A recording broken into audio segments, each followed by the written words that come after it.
من الشیطان الرجیم بسم اللہ الرحمن الرحیم۔ یاد کیجیے اس وقت کو جب قتل کیا تم نے، مار ڈالا تم نے، نفسن ایک جان کو، بس اختلاف کیا تم نے یہاں اس میں، واللہ اور اللہ تعالی مخرجن نکالنے والا ہے یا کھولنے والا ہے، ما اس چیز کو تم جو تھے تم تک تم چھپاتے۔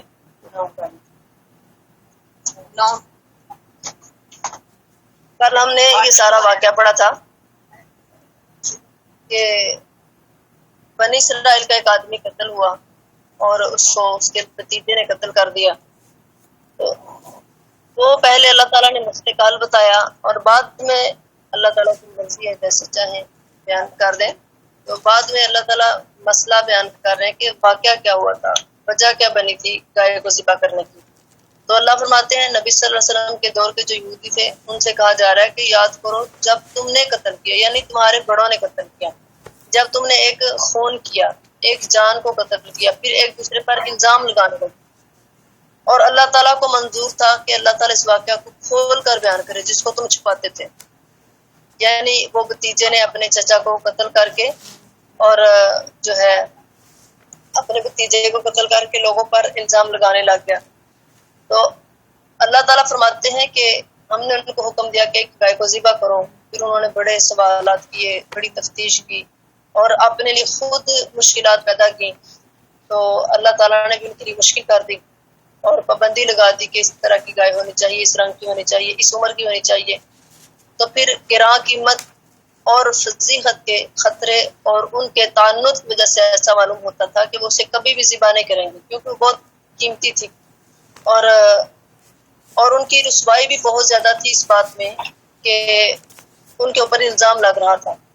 حدیث میں ہے کہ اگر انشاءاللہ نہ کہتے تو آخر ابد تک وہ قیامت تک ان کو گائے نہ ملتی۔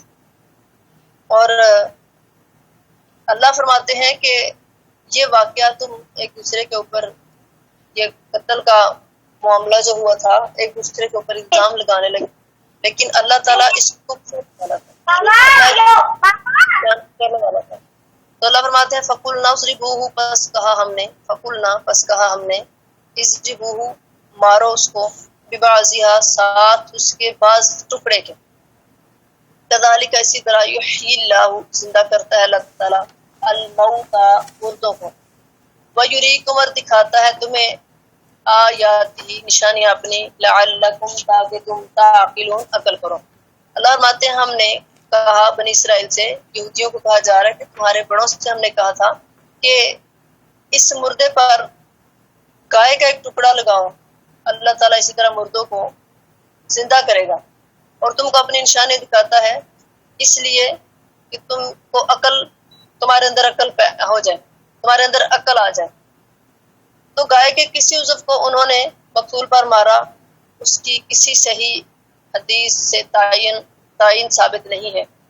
کہ وہ کون سا حصہ تھا، گائے کی گوشت کا کون سا حصہ اس کے جسم کے ساتھ، میت کے ساتھ لگایا۔ بس اللہ فرماتے ہیں اس کے گوشت کا ایک ٹکڑا اس کے ساتھ لگایا تو اس نے زندہ ہو کر بتا دیا۔ كَذَلِكَ يُحْيِي اللَّهُ الْمَوْتَى کا مطلب یہ ہے کہ جس طرح اس وقت ایک مردہ شخص کا ایک ٹکڑا لگا کر زندہ کر دینا اللہ کے لیے کوئی مشکل نہیں، اسی طرح قیامت کے دن اللہ تعالیٰ تمام مردوں کو زندہ کرے گا۔ اللہ تعالیٰ کے لیے تمام انسانوں کو زندہ کرنا ایک انسان کی طرح ہے، اللہ کے لیے کوئی مشکل نہیں ہے۔ اور یہ خطاب ان لوگوں سے بھی ہو سکتا ہے جو اس واقعہ کے وقت موجود تھے اور ان لوگوں سے بھی جو نزول قرآن کے زمانہ میں موجود تھے۔ تو اب دیکھیں ہم نے یہ پڑھا ہے اس صورت میں اللہ تعالیٰ نے 5 جگہ پر موتا کو زندہ کرنے کا ذکر فرمایا، جیسے کہ میں نے پہلے بھی بنی اسرائیل میں سے جو موسیٰ علیہ السلام کے ساتھ کوہ طور پہ گئے تھے اللہ تعالیٰ کو دیکھنے کے لیے کہ اللہ کو دیکھنا چاہتے ہیں، تو وہ مرنے کے بعد زندہ ہوئے۔ اب یہ دوسری وہ موت ہے جس کے بعد اللہ نے زندہ کیا۔ تو تیسرا واقعہ جو آئے گا وہ دوسرے سپارے کے آخر میں، اور چوتھا اور پانچواں تیسرے سپارے کے شروع میں آئے گا، وہ انشاءاللہ ساتھ ساتھ میں بتاتی جاؤں گی۔ تو یہ دوسرا واقعہ سورۃ البقرہ میں جس میں اللہ تعالیٰ نے مرنے کے بعد زندہ کر کے دکھا دیا۔ اور اللہ فرماتے ہیں کذالک یحیی اللہ الموتى ویریکم آیاتہ لعلکم تعقلون، اللہ تعالیٰ اسی طرح مردوں کو زندہ کرے گا، قیامت کے دن اللہ تعالیٰ مردوں کو زندہ کرے گا اور تمہیں اپنی نشانیاں دکھاتا ہے تاکہ تمہیں عقل آ جائے، تمہارے اندر شعور پیدا ہو جائے، تم اس بات پہ یقین کر لو کہ اللہ تعالیٰ جو دنیا میں زندہ کر سکتا ہے وہ قیامت کے دن بھی دوبارہ زندہ کر سکتا ہے۔ تو اللہ فرماتے ہیں ثم پھر قست سخت ہو گے قلوبکم دل تمہارے من بعد ذالک بعد اس کے فہیا پس وہ کل حجارتی معنی پتھروں کے ہے، او یا وا کا معنی ہوتا ہے اور، او یا او اشد یا زیادہ، قسوتاً سختی میں،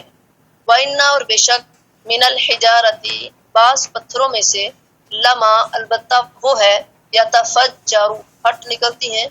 منہ اس میں سے، الانہار نہریں، وَإِنَّا اور بے شک منہا ان میں سے، لما البتہ وہ ہے، یشقق پھٹ جاتا ہے، فیخرج پس نکلتا ہے، منہ اس میں سے الماء پانی، وَإِنَّا اور بے شک منہا ان میں سے، لما البتہ وہ ہے، یہبط کہ گر پڑتا ہے، من خشیت اللہ اللہ کے ڈر سے، وما اللہ اور نہیں ہے اللہ تعالی بغافل بے خبر، عما اس چیز سے، تعملون جو تم عمل کرتے ہو۔ اب اس آیت کے اندر اللہ تعالیٰ نے فرمایا کہ اتنی بڑی اللہ کی قدرت کی نشانی دیکھنے کے باوجود بھی کہ ایک انسان جو تمہارے سامنے ایک میت تھا، مردہ تھا، تو اس کو اللہ تعالیٰ نے زندہ کر کے تمہارے سامنے تمہیں دکھا دیا، تو فرمایا پھر اس کے بعد یعنی اتنی نشانیں دیکھنے کے بعد بھی تمہارے دل اتنے سخت ہو گئے جس طرح پتھر ہوتا ہے، فرمایا پتھر کی طرح تمہارے دل سخت ہو گئے، فرمایا پتھروں سے بھی سخت ہو گئے، او اشد قسوہ یا اس سے بھی زیادہ سخت ہو گئے، فرمایا پتھروں میں بھی، تو فرمایا پتھر کی طرح سخت ہو گئے، او اشد قسوہ یا اس سے بھی زیادہ سخت، فرمایا تمہارے دل تو پتھروں سے بھی سخت ہیں، فرمایا وَإِنَّ مِنَ الْحِجَارَةِ لَمَا يَتَفَجَّرُ مِنْهُ الْأَنْهَارُ، میں بعض پتھر ایسے ہوتے ہیں کہ جن سے نہریں پھوٹ نکلتی ہیں، جس طرح موسیٰ علیہ السلام نے پتھر کے اوپر عصا مارا تو اس میں سے چشمے پھوٹ پڑے، تو فرمایا وَإِنَّ مِنْهَا لَمَا يَشَّقَّقُ فَيَخْرُجُ مِنْهُ الْمَاءُ، فرمایا بعض پتھر ایسے ہیں جو پھٹ جاتے ہیں، ان میں سے پانی نکلتا رہتا ہے، وَإِنَّ مِنْهَا لَمَا يَهْبِطُ مِنْ خَشْيَةِ اللَّهِ، فرمایا کچھ پتھر ایسے ہیں جو پہاڑوں کی چوٹیوں سے بلندیوں سے اللہ کے ڈر سے نیچے گر جاتے ہیں، تو فرمایا اللہ کے ڈر سے پہاڑوں کی بلندیوں سے نیچے گر جاتے ہیں، تو فرمایا اللہ تمہارے کاموں سے بے خبر نہیں ہے۔ امام راضی رحمت اللہ علیہ لکھتے ہیں کہ جب ایک چیز میں دوسری چیز سے متاثر ہونے کی صلاحیت ہو اور پھر کسی عارضہ کے سبب وہ صلاحیت سلب ہو جائے تو عربی زبان میں اس پر قاسی کا لفظ بولا جاتا ہے، یعنی قاسیہ، قسوہ، سختی، یعنی اس کے اندر بہت زیادہ سختی آ جاتی ہے۔ یہی حال انسان کے دل کا ہے کہ اس میں دلائل اور آیات سے متاثر ہونے کی صلاحیت ہوتی ہے، مگر جب عوارض کے سبب وہ صلاحیت سلب ہو جاتی ہے تو عدم تاثر میں اسے پتھر کے ساتھ تشبیہ دی جاتی ہے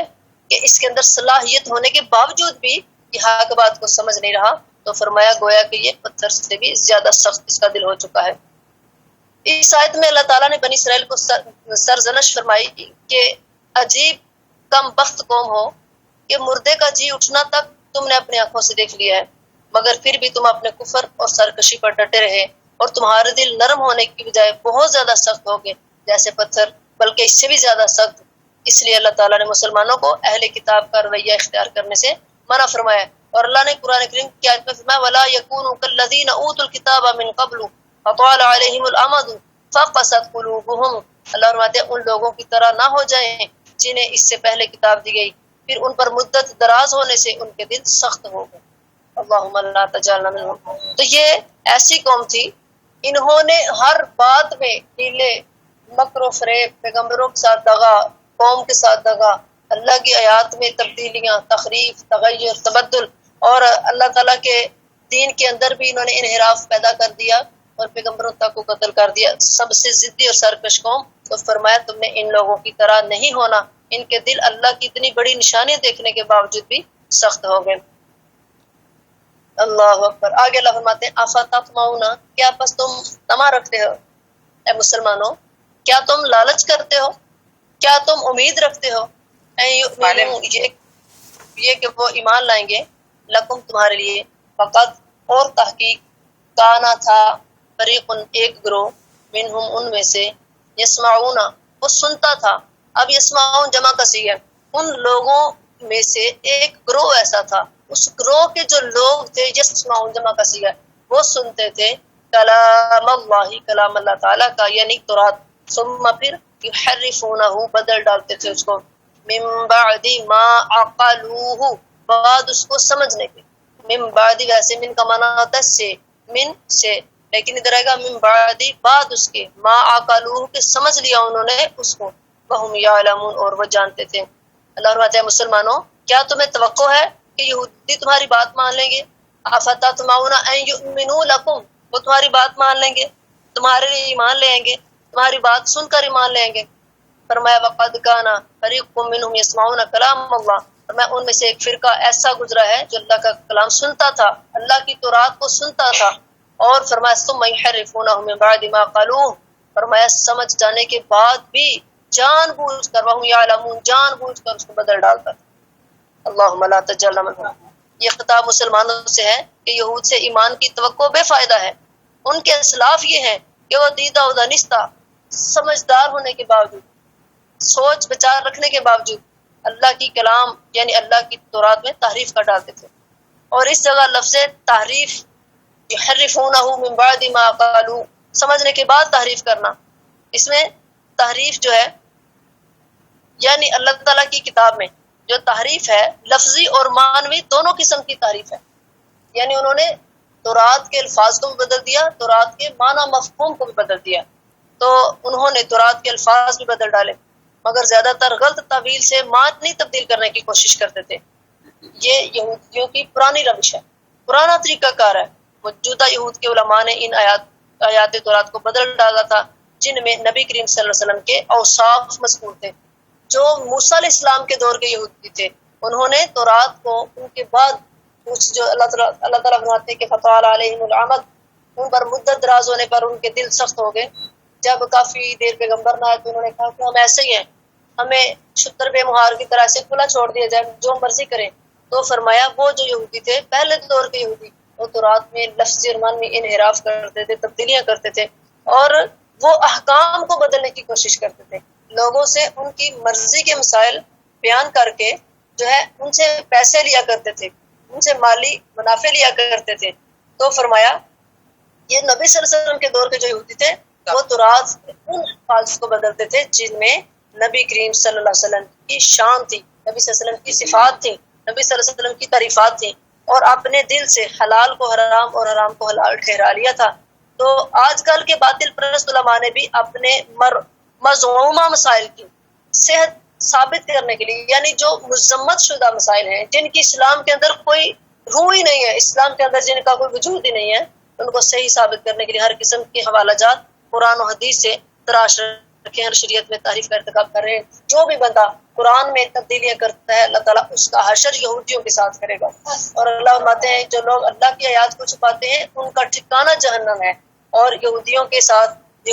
ساتھ مل کر یا اپنے دین میں تحریف کرنے کے لیے، سنت میں تبدیلی کرنے کے لیے جو بھی بندہ غلط عقائد کو اختیار کرتا ہے، غلط طریقے کا اختیار کرتا ہے، بدعات کو اختیار کرتا ہے، جو اللہ تعالیٰ کی توحید میں شرک کرتا ہے، فرمایا یہ سارے کے سارے ان کا ٹھکانہ جہنم ہے۔ فرمایا یہ جاننے کے باوجود، سمجھنے کے باوجود، اور نبی صلی اللہ علیہ وسلم نے بھی فرمایا تھا نا ایک وقت آئے گا کہ لوگ جاہلوں کو اپنا امام بنا لیں، جاہلوں کو اپنا پیشوا بنا لیں گے، لوگ بغیر علم کے فتوے دیں گے، خود بھی گمراہ ہوں گے اور لوگوں کو بھی گمراہ کریں گے۔ اللہ ہمیں ایسے دور سے محفوظ فرمائے۔ آگے اللہ فرماتے ہیں وَإِذَا، اور جب لَقُوا الَّذِينَ، لَقُوا ملتے ہیں، ملاقات کرتے ہیں، الَّذِينَ ان لوگوں سے، یہودیوں کا ایک برا فعل، ان کے قبائح میں سے، ان کی جو ہے غلط عادات میں سے ایک عادت یہ بھی تھی، وَإِذَا، اور جب لَقُوا الَّذِينَ ملتے ہیں ان لوگوں سے، آمنوا جو ایمان لائے، قالوا کہتے ہیں، آمنا ایمان لائے ہم، وَإِذَا، اور جب خلا اکیلے ہوتے ہیں، علیحدہ ہوتے ہیں، خالی ہوتے ہیں یعنی تنہا ہوتے ہیں، بعضهم بعض ان کے الی بعض ان طرف بعض کی، قالوا کہتے ہیں، اتحدثونہم کیا تم بیان کرتے ہو ان سے بما اس چیز کو یا ساتھ اس چیز کے جو فتح اللہ کھولی ہے اللہ نے یا کھولا ہے اللہ نے علیکم تم پر لیحاجوکم تاکہ وہ جھگڑا کرے تم سے بھی ساتھ اس کے عندہ پاس ربکم تمہارے رب کے افلا کیا کچھ نہیں تعقلون تم عقل کرتے کیا تمہیں سمجھ نہیں کیا تمہیں شعور نہیں فرمایا یہ یہودی لوگ وہ تھے جب مسلمانوں سے ملتے ہیں تو کہتے ہیں ہم مسلمان ہیں ہم ایمان لائے جس طرح پہلے پارے کے شروع میں ہم نے پڑھا ہے وَمِنَ النَّاسِ مَن يَقُولُ آمَنَّا بِاللَّهِ وَبِالْيَوْمِ الْآخِرِ یہ کہتے ہیں ہم اللہ پر اور آخرت کے دن پر ایمان لائے اور ادھر اللہ فرماتے ہیں جب ایمان والوں سے ملتے یہ یہودی ایمان والوں سے ملتے تو کہتے ہیں کہ ہم اللہ پر ایمان لائے ہیں ہم ایمان لائے ہم مسلمان ہیں وَإِذَا خَلَا بَعْضُهُمْ إِلَىٰ بَعْضٍ فرمایا جب اکیلے ہوتے اپنے لوگوں میں ہوتے جب یہودی یہودیوں سے ملتے تو قالوا اتحدثونهم بما فتح اللہ علیکم تو یہودی یہودیوں سے کہتے کہ تم مسلمانوں کو کیوں وہ باتیں بتاتے ہو جو اللہ نے صرف تمہیں بتائی جو اللہ نے تورات میں صرف تمہیں بتائی ہے تم مسلمانوں کو کیوں بتاتے ہو اس لیے بتاتے ہو وہ قیامت کے دن تمہارے لیے اللہ کے دربار میں ایک سند پیش کر سکے ایک دلیل پیش کر سکے اور اللہ کے پاس قیامت کے دن تم سے جھگڑا کریں کیا تمہیں عقل نہیں تم مسلمانوں کو کیوں بتاتے ہو وہ کون سی بات تھی یہود کی اخلاقی پستی اور اللہ سے بے خوفی کا یہ عالم تھا اخلاقی پستی بھی ان کے اندر بہت زیادہ تھی بد قسم کے بد کردار اور بد اخلاق قسم کے لوگ تھے تو اخلاقی پستی اور اللہ سے بے خوفی کا یہ عالم تھا کہ ان میں سے بعض لوگ جب مسلمانوں سے ملتے تو اپنے ایمان کا دعویٰ کرتے تھے کہ ہم ایمان لائے ہیں اور از راہ نفاق خوش آمد سے ان علامتوں اور پیشین گوئیوں کا تذکرہ بھی کرتے مسلمانوں سے خوش آمد کروانا چاہتے تھے مسلمانوں سے وہ مسلمانوں کو اپنے آپ پر خوش کرنا چاہتے تھے ان سے وہ انعام و اکرام یا شاباش لینے کے طور پہ ان کو کہتے تھے کہ تمہارے پیغمبر کے اندر جو صفات پائی جاتی ہیں اس ہماری تورات کے اندر ساری اسی طرح لکھی ہیں تورات ان کی تھی صفات ہمارے پیغمبر صلی اللہ علیہ وسلم تو کہتے ہیں کہ ہماری تورات میں تمہارے پیغمبر کی ساری علامتیں اور جو کچھ تمہارے پیغمبر بتاتے ہیں پیشین گوئیاں کرتے ہیں کہ یہ معاملات ہوں گے سارا کچھ ہماری تورات میں لکھا ہے ان کا تذکرہ کرتے جو تورات اور دوسری کتابوں میں نبی آخر الزمان صلی اللہ علیہ وسلم کے متعلق موجود تھی لیکن جب وہ آپس میں ملتے ہیں مثال کے طور پہ دو یہودی جا رہے ہیں ان میں سے ایک مسلمانوں کو کہتا کہ ہماری تورات میں نبی صلی اللہ علیہ وسلم کے بارے میں یہ صفات موجود ہے تو اس وقت تو دوسرا یہودی چپ رہتا لیکن جب اکیلے ہوتے تو ایک دوسرے کو منع کرتے آپس میں ملتے تو ایک دوسرے کو ملامت کرتے کہ تم ان مسلمانوں کو وہ باتیں کیوں کھول کر بتاتے ہو جو اللہ نے صرف تمہیں ہی بتائی ہیں جو ہماری تورات میں لکھی کتاب ہماری ہے اس کے اندر مسلمانوں کی جو صفات ہیں ان کے پیغمبر کی جو صفات ہیں وہ کیوں بتاتے ہیں کیا تمہیں عقل نہیں ہے کیا تم سمجھتے نہیں ہو کہ لیحاجوکم بہ عند ربکم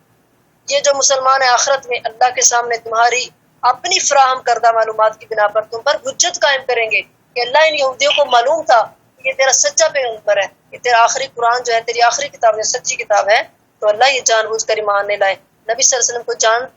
جاننے اور پہچان لینے کے باوجود ان پر ایمان نہیں لائے تو کیا تمہیں عقل نہیں ہے تم کیوں مسلمانوں کو بتاتے ہو سمجھ آ رہی ہے آگے اللہ فرماتے ہیں اولا کیا نہیں یا علمون وہ جانتے ان کو تو یہی تھا کہ جو ہم آپس میں بات کر دیں بس وہی ہم ایک دوسرے سے جانتے ہیں اور جب ہم چھپ کر بات کر رہے ہوتے ہیں تو کوئی بھی نہیں سنتا ان کو یہ تھا اللہ بھی نہیں جانتا جب آپس میں یہودیوں کو منع کرتے تھے تو ان کو یہ تھا کہ بس جب ہم آپس میں بات کر رہے ہیں تو کوئی اور نہیں سن رہا تو اللہ نے فرمایا کیا وہ یہ نہیں جانتے کہ اللہ بھی جانتا ہے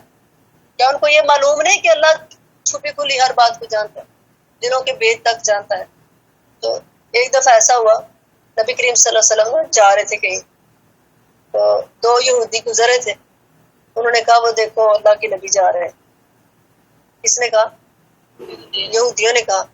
ایک نے کہا وہ دیکھیں اللہ کے نبی جا رہے ہیں تو نبی صلی اللہ علیہ وسلم کو اللہ سنوا دیتے تھے تو دوسرا کہتا ہے نبی نہ کہو اس کے 4 کان ہیں یہ سن لے گا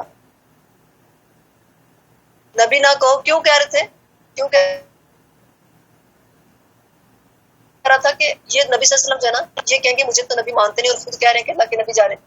نبی صلی اللہ علیہ وسلم نے دونوں کو بلا لیا، میں تم نے یہی باتیں کی؟ ہاں جی ہاں، اللہ کے نبی صلی اللہ علیہ وسلم کی۔ پھر نبی صلی اللہ علیہ وسلم نے اسے کچھ باتیں کی، انہوں نے بتایا کہ ہماری تورات میں یہ باتیں لکھی ہوئی ہیں۔ نبی صلی اللہ علیہ وسلم کے بارے میں جو صفات تھی، جو بشارتیں تھیں، وہ بیان کی۔ تو پھر نبی صلی اللہ علیہ وسلم کے ان دونوں نے ہاتھ اور پاؤں چھونے تھے، وہ جانتے تھے، وہ صرف اپنی قوم کے سرداروں کی وجہ سے ماننے لگے۔ اللہ ایسی سرداری سے محفوظ فرمائے کہ جو کسی کو نیکی سے روک دے۔ تو اکثر لوگ، جس طرح ہم نے پڑھا کہ موسیٰ علیہ السلام کی قوم میں سے، بنی اسرائیل میں سے یا فرعونیوں میں سے اکثر لوگ فرعون کے ڈر سے ماننے لائے تھے۔ تو دیکھیں اب ان کو بھی سزا ملے گی، فرعون کو بھی ملے گی۔ اور اسی طرح آج اگر کوئی ہماری وجہ سے یا کسی کی بھی وجہ سے نیکی سے رک جائے گا تو وہ بھی ساتھ برابر کا گناہ گار ہوگا۔ ہمیں ایسا رویہ، ایسا کردار ادا نہیں کرنا چاہیے کہ جس کی وجہ سے کوئی دوسرا نیکی سے رک جائے۔ ہمیں اپنے اخلاق کو، اپنے کردار کو، اپنے رویے کو بہت اچھا رکھنا چاہیے، اور بلکہ ہمیں ایک دوسرے کو حق بات کی تلقین، صبر کی اور استقامت کی وصیت کرنی چاہیے۔ ایک دوسرے کو ساتھ لے کر چلنا چاہیے کہ جو بات ہم تک پہنچے دوسروں تک بھی پہنچے، جو فائدہ ہم حاصل کریں دوسرے بھی فائدہ حاصل کریں، تاکہ سارے اللہ کے دربار میں سرخرو ہو سکے۔ تو اللہ تعالیٰ فرماتے ہیں اولا کیا نہیں، یعلمون وہ جانتے، ان اللہ بے شک اللہ تعالیٰ، انا اور انا ان دونوں کا معنی بے شک ہے۔ یہ حروف مشبہ بالفعل ہے، حروف مشبہ بالفعل 6 ہیں، انا، انا، انا کا انا، لاکنہ، لیتا، لعل، یہ 6 حروف مشبہ بالفعل ہے۔ یہ اسم کے شروع میں آتے ہیں، اور اسم کو، یہ مبتدا اور خبر کے شروع میں آتے ہیں اور اسم کو فتح دیتے ہیں۔ جیسے ان اللہ، کبھی بھی ان اللہ نہیں آئے گا، ان اللہ، لیکن فرق یہ ہے کہ انا جو ہے کلام کے شروع میں آتا ہے اور انا درمیان میں آتا ہے۔ انا کبھی بھی آیت کے شروع میں نہیں آیا۔ اولا یعلمون ان اللہ، کیا نہیں وہ جانتے کہ بے شک اللہ تعالیٰ یعلم جانتا ہے، ما یسرون جو وہ چھپاتے ہیں، وما یعلنون اور جو کچھ وہ ظاہر کرتے ہیں۔ ومنہم اور ان بعض ان میں سے امیون ان پڑھ ہیں، لا یعلمون الکتاب، لا یعلمون نہیں وہ جانتے، الکتاب کتاب کو، الا مگر امانیہ آرزویں ہیں، وانہم اور نہیں ہے وہ، ان کا معنی ہوتا ہے اگر آگے الا آ جائے تو نہیں، ان کا معنی نہیں میں بدل جاتا ہے۔ وانہم اور نہیں ہے وہ، الا مگر یظنون گمان کرتے۔ اللہ فرماتے ہیں کیا یہ لوگ اتنا بھی نہیں جانتے کہ اللہ تعالیٰ ان کی چھپی کھلی دونوں باتیں جانتا ہے، جو بات ہم بول کر کہیں، آہستہ کہیں، دل میں رکھیں، اللہ تعالیٰ برابر جانتے ہیں۔ اور فرمایا ان میں سے بعض ان پڑھ بھی ہیں جو اللہ تعالیٰ کی کتاب کو جانتے ہی نہیں ہیں، مگر آرزویں اور گمان ہی گمان رکھتے ہیں، یعنی بس ان کی آرزویں ہی ہیں۔ بنی اسرائیل کے عناد اور سرکشی کو بیان کرنے کے بعد، عناد، بنی اسرائیل کی ضد، ان کی سرکشی، ان کا تعنت، ان کو اس کو بیان کرنے کے بعد اب ان مختلف فرقوں کا بیان ہو رہا ہے جو یہودیوں کے اندر پائے جاتے تھے۔ اس آیت میں عوام کی حالت بیان کی ہے، ایک ہوتے ہیں خواص، خاص لوگ، ایک ہوتے ہیں عام لوگ۔ امی وہ ہے جو لکھنا پڑھنا نہ جانتا ہے، اور امانیہ جمع ہے امنیتن کی، جس کے معنی آرزوؤں یا من گڑت روایات کے ہیں۔ یعنی یہود میں ایک طبقہ جو ان پڑھ اور عوام کا ہے، جنہیں الکتاب یعنی تورات کا کچھ علم تو نہیں، مگر وہ اپنے سینوں میں بعض بے بنیاد قسم کی آرزویں پائے ہوئے ہیں، مثلا یہ کہ ان کے بزرگوں کی وجہ سے اللہ انہیں ضرور بخش دے گا، یہ ان کی آرزویں۔ اور میں ان میں سے ان پڑھ ہے کہ کتاب کو جانتے ہی نہیں۔ جس بندے نے، یہ تو یہاں تو تورات کی بات ہو رہی ہے نا، آج کے دور میں جس بندے نے قرآن کھولا ہی نہیں، قرآن پڑھا ہی نہیں، قرآن سنا ہی نہیں، سیکھا ہی نہیں، سمجھا ہی نہیں، وہ کیا عمل کرے گا؟ وہ اپنی آخرت کی کیا تیاری کرے گا؟ وہ اپنی آخرت کی کیا فکر کرے گا؟ جو بندہ قرآن کو سمجھ کر سیکھ کر پڑھتا ہے وہی قبر کی، قیامت کی، موت کی تیاری کرتا ہے۔ تو یہ لوگ یہودیوں کی بات ہو رہی ہے۔ اللہ فرماتے ہیں ان کے سینوں میں بے بنیاد قسم کی آرزویں تھیں، وہ یہ کہ ان کے بزرگ جو ہیں ان کو اللہ کے عذاب سے ضرور بچا لیں گے، یا یہ کہ جنت میں یہودیوں کے علاوہ کوئی نہیں جائے گا۔ کتاب پڑھی نہیں ہے، کتاب پہ عمل ہی نہیں کیا، کتاب پر ایمان بھی نہیں ہے، بلکہ تبدیلیاں، تحریف، یہ ان کا ایک شیوہ تھا۔ اس کے باوجود نیتیں کیا تھیں، آرزویں کیا تھیں کہ جنت میں صرف یہودی جائیں گے، ان کے علاوہ کوئی بھی جنت میں نہیں جائے گا۔ تو یہ ان کی غلط آرزویں ہیں یا من گڑت قصے ہیں جو انہوں نے سن رکھے ہیں، اور یہ بس ان کی فضول بحث ہے، بیہودہ باتیں ہیں۔ فرمایا فَإِنْهُمْ إِلَّا يَظُنُّونَ، بس وہ گمان رکھتے ہیں کہ ہمارے ساتھ یہ معاملہ ہوگا، عمل اچھا ایک بھی نہیں کریں گے اور آرزویں ان جنت کے اللہ کی رحمت کی لگائے ہوئے ہیں اور میں بس ان کے خیال ہیں۔ فَوَيْلٌ لِّلَّذِينَ، بس ہلاکت ہے ان لوگوں کے لیے، یکتبون الکتاب، جو لکھتے ہیں کتاب کو، بِأَیْدِیہِم، ساتھ اپنے ہاتھوں کے، ثم پھر یقولون، کہتے ہیں، ھذا، یہ، من عند اللہ، اللہ کے پاس سے ہے،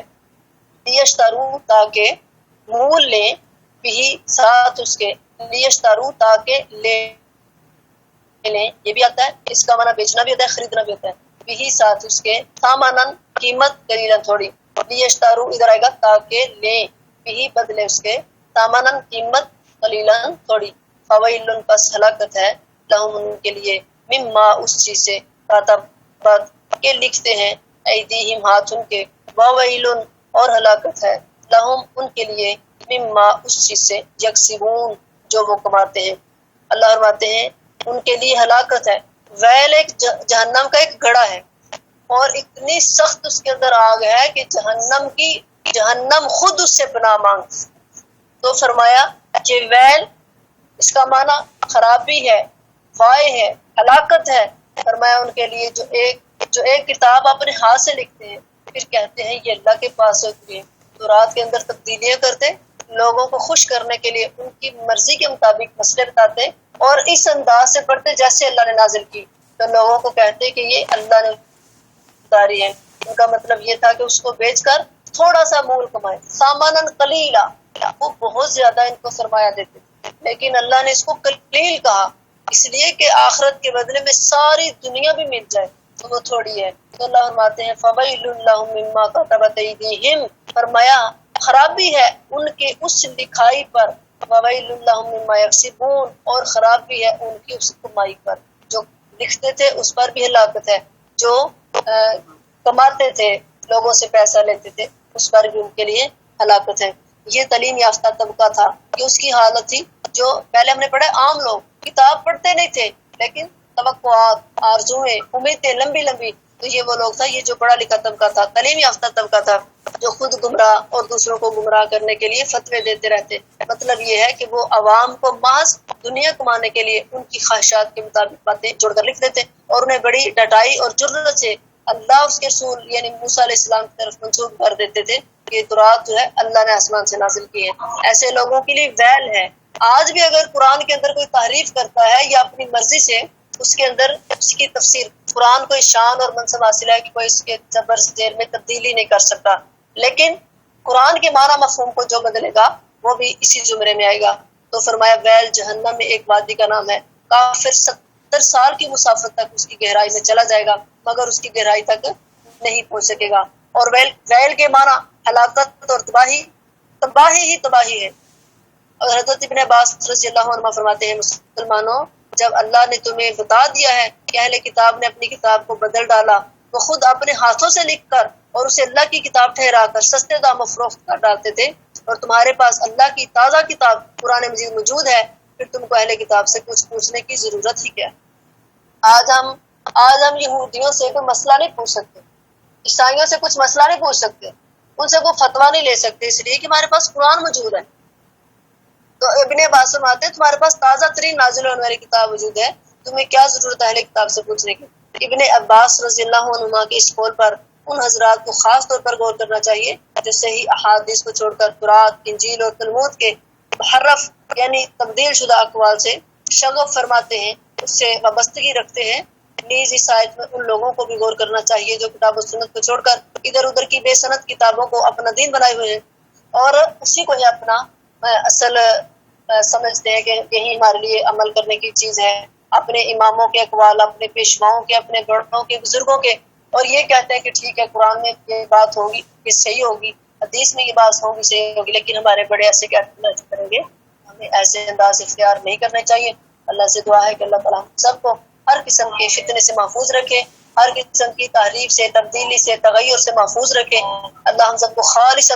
خالص دین اسلام، شریعت اسلامیہ کو اختیار کرنے کی اور اسی پر جینے میں توفیق عطا فرمائے۔ آمین۔ السلام علیکم ورحمۃ اللہ وبرکاتہ۔